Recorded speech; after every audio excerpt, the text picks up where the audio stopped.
ভোটের জন্য ভিক্ষা দেয় আর ভিক্ষা নেওয়ার জন্য মানুষ বসে থাকে। কেন্দ্রীয় প্রকল্পের উদ্বোধনে গিয়ে লক্ষ্মীর ভান্ডার নিয়ে বিতর্কিত মন্তব্যের জোরে বিতর্কে জড়ালেন বিজেপির বিধায়ক। আজকের দিনে বিজেপির একথা বলা মানায় না, কারণ তাদের ঘরের বউরাও লক্ষ্মীর ভান্ডার নিচ্ছে বলে তীব্র সমালোচনায় জেলা তৃণমূলের সম্পাদক।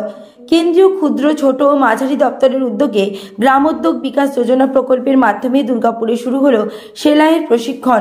বিজেপির দলীয় কার্যালয়ে এই প্রকল্পের উদ্বোধন করলেন দুর্গাপুরের পশ্চিমের বিজেপি বিধায়ক লক্ষণ ঘড়ুই, জেলা সম্পাদক অভিজিৎ দত্ত, বিজেপি নেতা সুমন্ত মণ্ডল সহ বিজেপি নেতৃত্বরা।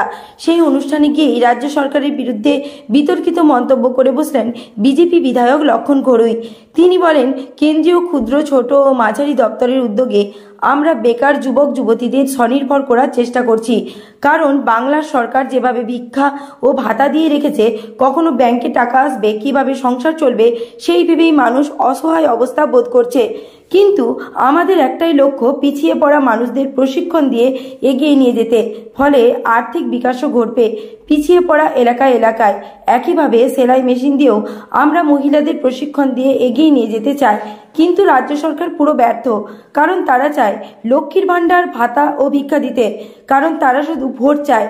ভোটের জন্য তারা ভিক্ষা দেয় আর ভিক্ষা নেওয়ার জন্য মানুষ বসে থাকে। আমরা ভিক্ষা নয়, ভাতা নয়, আত্মনির্ভরতা গড়ে তুলতে চাই। সেই জন্যই বিনা পয়সায় সেলাই মেশিন দেওয়া হচ্ছে। সারা দুর্গাপুর জুড়ে গরিব ছেলে মেয়েদের নিয়ে সেলাই মেশিনে প্রশিক্ষণ দেওয়া হবে, তারপরে বিনামূল্যে সেলাই মেশিন দেওয়া হচ্ছে। তারা স্বনির্ভরভাবে এগিয়ে যাবে। 2026-এ বাংলার মানুষ বিজেপিকে উৎখাত করবে বলে সমালোচনায় সরব হয়ে জেলা তৃণমূলের সাধারণ সম্পাদক সুজিত মুখোপাধ্যায় বলেন, এ রাজ্যের দিকে না তাকিয়ে অন্য রাজ্যে বিজেপি কি করছে দেখুন। পশ্চিমবঙ্গের মুখ্যমন্ত্রী যেভাবে উন্নয়ন করছে তা তাকিয়ে দেখতে হবে আপনাদের। আপনার ঘরের বউরাও লক্ষ্মীর ভান্ডারের জন্য আবেদন করছে। আজকের দিনে দাঁড়িয়ে বিজেপির একথা বলা মানায় না। দুর্গাপুর থেকে নিমাই দাসের report, Bangla MG news. Khadi ভেদ উদ্যোগ কমিশনের পক্ষ থেকে আমরা এক মাস আগে একটা গান্ধী মঞ্চে মেলা করেছিলাম, আর সেটার উদ্দেশ্য একটাই, অর্থাৎ মানুষকে স্বনির্ভর করে তোলা। মোদিজির স্বপ্ন, যারা গরিব মানুষ, প্রান্তিক মানুষ, তাদেরকে বিভিন্ন প্রশিক্ষণ দিয়ে তাদের জীবিকার উন্নতি করা, ফ্যামিলিকে পালন করা, তাদেরকে স্বনির্ভর করে গড়ে তোলা। আর সেই উপলক্ষে খাদি ভেদ উদ্যোগ কমিশনের পক্ষ থেকে একটা ট্রেনিং প্রোগ্রাম, সেলাই মেশিনের প্রশিক্ষণ 15 আজ থেকে শুরু হলো। 15 দিন প্রশিক্ষণ চলবে। আর প্রশিক্ষণ শেষ হওয়ার পর তাদেরকে আমাদের যারা বিপিএল আছেন, বিনা পয়সা থেকে মেশিন দেওয়া হবে। যারা SC ST আছেন 10%-এ তাদেরকে সেলাই মেশিন দেওয়া হবে, আর যারা জেনারেল আছেন 20% সেলাই মেশিন দেওয়া হবে। উদ্দেশ্য একটাই, তারা যেন রোজগার করে শিখে পরে রোজগার করতে পারেন, সেই উপলক্ষে ট্রেনিং প্রোগ্রাম করা হয়েছে এখানে। আগামী দিনে দুর্গাপুরের বিস্তীর্ণ এলাকাতে আর এই প্রোগ্রাম চলবে। আর সেই উপলক্ষে আমরা খাদি উদ্যোগে আমাদের অধিবাবু এসছেন, আমাদের কলকাতা থেকে এসছেন, বাকি যারা ম্যাডামরা আছে সেলাই শেখাবেন তারা এখানে এসছেন। দুর্গাপুরে বিভিন্ন যারা গরিব মানুষ আছেন, যারা সত্যিকারের সেলাই শিখতে পারে, রোজগার চাই, রোজগার করতে পারেন, সেই উপলক্ষে আমরা প্রশিক্ষণের আয়োজন করেছি। আর সেই উপলক্ষে আমরা এই প্রোগ্রাম নেওয়া হয়েছে। টোটাল কতজনকে দেওয়া হচ্ছে? আজকে এখানে 15 জন প্রশিক্ষণ নেবেন। আজ তো শুরু হবে, 15 দিন চলবে। 15 জনই এখানে এসছেন, আরও অনেক মহিলারা এগিয়ে এসছেন, কিন্তু 15 জনের ফিক্স ছিল। পরবর্তীকালে আরও প্রশিক্ষণ দেওয়া হবে, কিন্তু আজ থেকে 15 জনকে প্রশিক্ষণ দেওয়া হবে। 15 দিন চলবে, আর 15 দিন পর থেকে সেলাই মেশিন হাতে তুলে দেওয়া হবে, যেন তারা রোজগার করতে পারেন এবং সংসার চালাতে পারেন। আর এটা সারা ভারতবর্ষে মোদিজির নেতৃত্বে চলছে। দুর্ভাগ্যের বিষয়ে বাংলাতে তার এখানে প্রভাব নেই, কথা বিস্তার নেই, কথা প্রচার নেই। আমরা জানতাম না এত কিছু আছে এখানে, অনেক কিছু এখানে শিক্ষা দেওয়া হয়, ট্রেনিং দেওয়া হয়। স্কিল ইন্ডিয়ার মাধ্যমে যারা যুবকদের দেওয়া হচ্ছে, মহিলাদের ক্ষেত্রেও ধূম মেশিনের বিষয়, আরও কাঠের কোনো কাজ, মোমবাতি তৈরি করা, সেলাই মেশিন প্রশিক্ষণ দেওয়া, অনেক ধরনের স্কিম আছে। আমরা শুরু করলাম। আশা করি আগামী দিনে দুর্গাপুরের থেকে নয়, সারা পশ্চিমবঙ্গ জুড়ে এই ধরনের প্রশিক্ষণ চলবে। আর এটা ইন্ডিয়া গভর্নমেন্ট MSIর মাধ্যমে এই প্রশিক্ষণ দেওয়া হচ্ছে, মানুষের সুবিধার জন্য, ইনকাম করার জন্য, এগিয়ে আসার জন্য। রাজ্য সরকারকে কোনো উদ্যোগ নেই, কোনো উদ্যোগ নেই, কোনো প্রচার নেই। তারা চায় না যে গরিব মানুষের এগিয়ে আসুক। তারা ভাতা ভিক্ষা দিয়ে ভোট কিনতে চায়, যে তারা রোজগার করুক, তারা এগিয়ে আসুক, তারা প্রশিক্ষণ পাক। অন্য রেল স্টেটে চলছে, আর সেন্ট্রাল গভর্নমেন্টের প্রজেক্ট আর বাংলা চলতে দেওয়া হচ্ছে না। যেভাবে আমাদের আয়ুষ্মান প্রকল্প তারা করতে যায়নি, ঠিক একইভাবে এই ধরনের প্রশিক্ষণ দেওয়া, ট্রেনিং দেওয়া, সুবিধা পাই দেওয়া, এটা আমাদের দরকার ছিল না। রাজ্য সরকারের উদ্যোগ ছিল, দরকার ছিল, কিন্তু তারা করছেন না। করলে মোদির প্রচার হয়ে যাবে, ভোট ব্যাংকে ক্ষতি হয়ে যাবে। এই ভোট প্রিভেন্ট করতে গিয়ে বাংলার সর্বনাশ এখানে করছে। কিন্তু আমাদের কেন্দ্রীয় সরকার, মোদী সরকার সারা ভারতবর্ষে গরিব মানুষ, প্রান্তিক মানুষ এগিয়ে আসার জন্য প্রশিক্ষণ দেওয়া আর প্রশিক্ষণ মধ্যে রোজগার করার ব্যবস্থা করেছেন। সেই জন্য খাদি উদ্যোগ কমিশন তারা আজকে প্রশিক্ষণ শুরু করেছে। আমাদের লাগাতার চলবে, আগামী দিনেও বিভিন্ন ক্যাম্প করতে মানুষকে আমরা এই আওতার মধ্যে নিয়ে আসবো। সেই উপলক্ষে আমরা প্রশিক্ষণ ব্যবস্থা করছি। দেখুন, আমরা আজকে খাদি উদ্যোগ কমিশনের পক্ষ থেকে যে 1 মাস আগে মেলা করেছিলাম, আর সেদিন শুরু হয়েছিল যে আমরা দুর্গাপুরে মানুষকে, পিছিয়ে পড়া মানুষকে, যারা মহিলারা আছেন বা যারা যুবকরা আছেন, এমএসএমইর মাধ্যমে তাদেরকে রোজগার দেওয়া, তাদের আর্থিক উন্নতি করা, সাংসারিক বিকাশ ঘটানো, এটা আমাদের উদ্দেশ্য। বাংলার সরকার যেভাবে ভিক্ষা ভাতা দিয়ে করে রেখেছে, মানুষ তারা অসহায় অবস্থা করছে, যখন ব্যাংকে টাকা আসবে তখন সংসার চলবে। আমরা চাই গরিব মানুষরা প্রশিক্ষণ নিক, প্রশিক্ষণের মধ্য দিয়ে তারা ব্যবসা করুক, স্বাবলম্বী হোক। আর স্বাবলম্বী যদি হয়, সংসার স্বাবলম্বী হবে, সংসার উন্নতি হবে, এর মধ্য দেশ উন্নতি হবে, আর্থিক বিকাশ ঘটবে। আর এর মধ্য দিয়ে আমার বিকশিত ভারতের মধ্যে লক্ষ্য রেখেছেন, সেই বিকশিত ভারত থেকে আস্তে আস্তে এগিয়ে যাবো। তো উদ্দেশ্য একটাই, আত্মনির্ভর করা, গড়ে তোলা, লোকাল ফল ফোকাল গুরুত্ব দেওয়া, তাদেরকে প্রশিক্ষণ দিয়ে স্বনির্ভর করা, আর স্বনির্ভরের মধ্য দিয়ে সংসার স্বাচ্ছন্দ্য নিয়ে আসা, আর তার মধ্য দিয়ে আর্থিক বিকাশ ঘটানো, এটা উদ্দেশ্য মধ্যে। রাজ্য সরকারকে ব্যবস্থা করছে না? রাজ্য সরকার দেখেছেন তো যেভাবে মোদী সরকার এমএসএর মধ্য দিয়ে প্রশিক্ষণ দিচ্ছে, স্বনির্ভর করার চেষ্টা করছে। বাংলায় তার প্রচারও নেই, তার প্রসারও নেই, ব্যাংকে লোনও দেওয়া হয় না, কোনো প্রচার করা হয় না। কিন্তু এই খাদি উদ্যোগের পক্ষ থেকে আমরা প্রশিক্ষণ দিয়ে, সেলাই মেশিন দিয়ে পরে মহিলা আত্মনির্ভর করে গড়ে তুলে পরে সংস্থাকে উন্নতি করা, আর এর মধ্য দিয়ে দেশের বিকাশ ঘটানো, এই লক্ষ্য নিয়ে আমরা কাজ করছি। আর সেই জন্য আমরা এই প্রশিক্ষণ ব্যবস্থা করেছিলাম। রাজ্য সরকার তাহলে কী করছে? পুরো ফেলিওর। তারা চায় লক্ষ্মীর ভাণ্ডার, তারা চায় ভিক্ষা, তারা চায় ভাতা, ভোট চাই, তাদের লক্ষ্য ভোট। আর ভোটের জন্য ভিক্ষা দেয়, আর ভিক্ষার জন্য মানুষ বসে থাকে।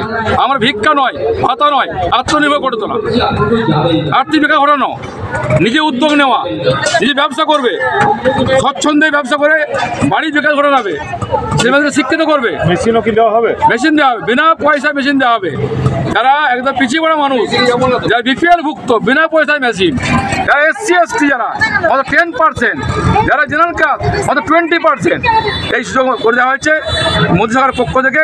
আর সেই জন্য আমাদের উদ্দেশ্য সারা দুর্গাপুর জুড়ে, সারা বাংলা জুড়ে এর প্রসার ঘটানো, আর গরিব ছেলে মেয়েদেরকে নিয়ে আসা, প্রশিক্ষণ দিয়ে উন্নতি করা, এই আমাদের উদ্দেশ্য। শুধু কি সেলাই মেশিন না, আরও অনেক কিছু থাকছে? আর অনেক কিছু আছে, ধূপকাঠি আছে, আগরবাতি আছে, কাঠের ফার্নিচার আছে, জামজারি আছে, সামান্তরিক কারখানা আছে, অনেক ধরনের প্রজেক্ট আছে। আমরা শুরু করলাম সেলাই মেশিন দিয়ে। কোনো মহিলাকে আজকে থেকে প্রশিক্ষণ চলবে। পরবর্তীকালে দুর্গাপুরের বিস্তীর্ণ এলাকাতে বিভিন্ন ধরনের প্রশিক্ষণ দিয়ে আত্মনির্ভর গড়ে তুলে তাদের বেকার ঘটানোর কাজ আমরা করবো। আমরা একটা খুব বড় একটা প্রয়াস নিয়েছি। আপনারা জানেন যে এর আগে আমরা ফেব্রুয়ারি মাসে 22 তারিখ থেকে আমরা এখানে একটা খাদি গ্রামোদ্যোগ আয়োগের তরফ থেকে আমরা একটা এক্সিবিশন করেছিলাম স্টেট লেভেল, যেখানে আমরা আমাদের যারা খাদির যারা এন্টারপ্রেনার আছে তাদেরকে ডেকে আমরা এই এক্সিবিশনটা করেছিলাম। এক্সিবিশনের মাধ্যমে আমরা যেটা করেছি সেটা আমাদের যারা খাদির যে সমস্ত product, heritage oriented product, handloom, leather, textile এবং খাদির বিভিন্ন রকমের যে সরঞ্জাম, সেগুলো নিয়ে আমরা এখানে এক্সিবিশন করেছি। এক্সিবিশন খুব সাকসেসফুল আমরা রেসপন্স পেয়েছি। অবশ্যই এর জন্য আমাদের লোকাল যে MLA স্যার রয়েছেন, শ্রী গরিব মহাশয়কে যথেষ্ট ধন্যবাদ। এবং সেইখান থেকেই আমাদের শুরু, যে দুর্গাপুরের বুকে আমরা আরও কিছু করতে চাই, এবং তার জন্য আজকে আমরা এই ধরনের যারা পিছিয়ে পড়া যে সমস্ত মহিলারা রয়েছেন, শুধু মহিলারা নয়, আমরা পুরুষদের জন্য এই ধরনের বিভিন্ন রকম খাদি ভিলেজ ইন্ডাস্ট্রিজ কমিশন, আমরা বিভিন্ন ধরনের ট্রেনিংগুলো আমরা কন্ডাক্ট করি স্কিল ডেভেলপমেন্টের উপর। সেই স্কিল ডেভেলপমেন্টের ট্রেনিংয়ের জন্য আমরা আজকে এই ধরনের আজকে একটা প্রথম পদক্ষেপ নিয়েছি, যে 15 দিনে আমাদের সেলাই মেশিনের ট্রেনিং, যেটা আজকে আমরা শুরু করলাম এখান থেকে। এবং এই ট্রেনিংয়ের মাধ্যমে আমরা যাতে যারা পিছিয়ে পড়া মহিলারা যারা আছে, তারা আমাদের এই গ্রামোদ্যোগ বিকাশ যে যোজনা আছে, স্কিম আছে খাদি ভিলেজ ইন্ডাস্ট্রিজ কমিশনের তরফ থেকে, এই স্কিমের আওতায় তাদেরকে 15 দিনের ট্রেনিং দিই। তারপরে আমরা বিনা পয়সায় তাদের সই মেশিন দেবো। শুধু ট্রেনিং দেওয়া না, ট্রেনিংয়ের মাধ্যমে আমরা তাকে হাতে কলমে শিখিয়ে দিচ্ছি কীভাবে নিজস্ব পায়ে তারা দাঁড়ানোর মাধ্যমেও তারা আগামী দিনে যারা যাদের সুন্দরভাবে উদ্যোগপতি হতে পারে, তার জন্য আমাদের প্রধানমন্ত্রী বা PMEGP যে স্কিম আছে, লোন আছে, সাবসিডি স্কিম, সেই লোনটাও আমরা তাদেরকে সাপোর্ট দিয়ে তাদেরকে যাতে দাঁড়ায়, এবং হ্যান্ড হোল্ডিং সাপোর্ট।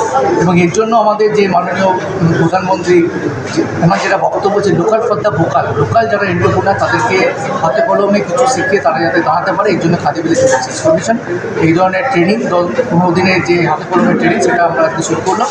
এবং এর মাধ্যমে আমি আশা করছি আগামী দিনে আমাদের যে আরও যে ট্রেডসগুলো আছে, আমাদের অনেকগুলো ট্রেড আছে যেখানে আমরা ট্রেনিংগুলো দিই, আগরবাতি থেকে শুরু করে, মোমবাতি থেকে শুরু করে, জ্যাম, জেলি, আচার, বিকেল, অনেক কিছু ট্রেড আছে। ট্রেডের মাধ্যমে আমরা আগামী দিনে অন্যান্য যে স্কিম আছে আমাদের জিওআই স্কিমের আন্ডারে, সেগুলোতে আমরা ট্রেনিং দেবো। এবং অবশ্যই এই ট্রেনিংটা আমাদের যে ইমপ্লিমেন্টিং এজেন্সি রয়েছে, রেসপন্স বলে যে এনজিও রয়েছে, তাদের মাধ্যমে আমরা এই ট্রেনিংটা দিচ্ছি। আশা করি ট্রেনিংটা খুব সাকসেসফুল হবে আগামী দিনে। আপনার নাম? আমার নাম পবিত্র সরকার, আমি মার্কেটিং ইনস্পেক্টর আগে। সোসাইটির নাম হচ্ছে response education and health welfare society. আমরা এই পুরো প্রোগ্রামটাকে অর্গানাইজ করছি কেভিআইসির তরফ থেকে, ঠিক আছে। তার মধ্যে মিলে স্যার আছে, যিনি আমাকে প্রচণ্ড হেল্প করেছে দুর্গাপুরে এই প্রোগ্রামটা চালানো। আমরা চাইছি সোসাইটির হচ্ছে মহিলারা নিজেরভাবে কাজ করে স্বনির্ভর হোক, ওনারা নিজের পায়ে দাঁড়াক, যার জন্যই আমরা এই প্রোগ্রামটাকে চলছি। তো তার জন্য 15 দিনের ওনাদের একটা প্রশিক্ষণ দেওয়া হবে, ঠিক আছে। তার মধ্যে ওনাদের একটা পিএমএইচপি লোন আছে, যার জন্য ওনারা 35% একটা সাবসিডি পাবে। তার মধ্যে ট্রেনিংটা 15 দিন চলাকালীন ওনারা একটা 1,500 টাকা স্টাইপেন্ডও পাবে। তার সাথে একটা ফ্রি অফ কস্ট মেশিনও দেওয়া হবে ওনাদেরকে। আর মেশিনটা দেওয়ার পরে ওনাদেরকে স্বনির্ভর করার জন্য ওই লোনটা দেওয়া হবে, যেটা হচ্ছে পিএমএইচপি। ওনারা তার মধ্যে 35% সাবসিডি নিয়ে ওনারা নিজেদের মতন বিজনেসটা করে দাঁড়াক, আমাদের এটাই বক্তব্য। ব্যাস আমি খালি একটাই রিকোয়েস্ট ক্যান্ডিডেটদের কাছে যে তারা যেন রোজের ট্রেনিংটা এসে করে, ব্যাস আর কিছু না। আমরা পুরো সাপোর্ট দিয়ে যাবো, লোনের ক্ষেত্রে যা দরকার পুরো হেল্প আমরা করবো। আপনার নাম? MSME project. হ্যাঁ, এমএসএমই প্রজেক্ট। আমার নাম হচ্ছে বন্দনা নস্কর, আমি রেসপন্স এডুকেশনের ফেজার।